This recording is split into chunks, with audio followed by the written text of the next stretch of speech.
Around 99 pilot whales are stranded on a beach at Farewell Spit in Golden Bay, and 22 of them have died.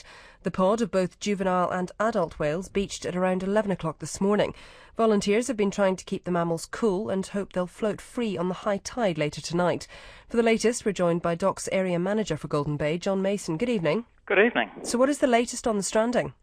Yes, as you say, the whales are on the beach. We're tending them to try and keep them as comfortable as possible. We'll probably pull out from there about 9 o'clock just on nightfall, and we're hoping that they will refloat overnight. What condition are the whales in? Our staff out there have described them as reasonably lethargic. They don't seem to have, the energy that we've seen from whales in previous strandings. So I guess it's possible that they have been stranded before. Any idea why they've stranded? No, we don't know. It's an area that attracts a lot of strandings. The predominant theory is that because you've got that big area of very shallow water, the whales get disorientated and they can't find their way out. And so they just get confused, and when the tide goes out, you find that they've stranded. How many people do you have working out there? We've got 75 out there at the moment, 75 volunteers, Project Jonah and DOC staff. And we're actually looking for more volunteers for tomorrow because we're going to need more people to assist with the refloat. So if there is anybody in Golden Bay who's got a wetsuit who'd like to come out and help us tomorrow morning, we'd very much appreciate it.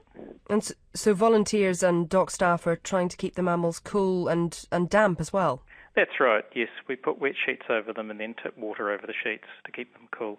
We're fortunate that it's quite cold and windy out there at the moment, so they won't be suffering too much from sunstroke or sunburn, which they can do. And the next high tide later on this evening, but you're saying to people to come off the beach before that actually happens? Yes, that's right. It's too dangerous to try and assist the whales to refloat at night. So we hope that they'll do it themselves, but we'll certainly be there to assist them tomorrow morning should they not refloat themselves tonight. How likely is it that you think they will refloat? Looking at previous strandings, we're not particularly optimistic that they'll manage to refloat themselves tonight. No, I'd say there's a pretty good chance they're going to be there on the beach tomorrow morning. And the whale strandings are more common at this particular time of year. Do you know why? No, I don't. They always seem to strand in the summer, and this is the third stranding we've had this summer. So, yeah, it's certainly been a year for it. John Mason, the DOC area manager for Golden Bay, thanks for joining us this evening.